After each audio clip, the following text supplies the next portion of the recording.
देखिए, पुरुष कार के अंदर कपड़े पहन रहा है। यहाँ एक लड़की को देखा जा सकता है कि वह कार से उतरी और बाहर दूसरी महिला मित्र से बात कर रही है कि काम कैसा हुआ।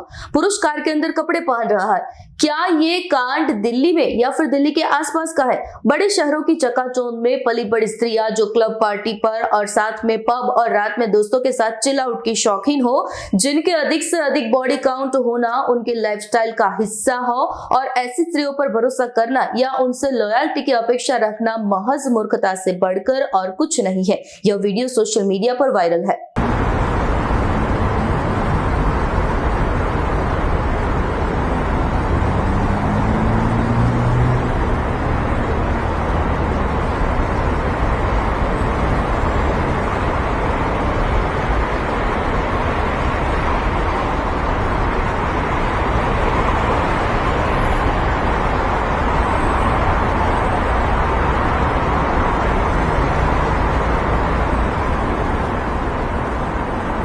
અમારી તમામ માહિતીથી અપડેટ રહેવા માટે જોડાયેલા રહો S9 ન્યૂઝ સાથે।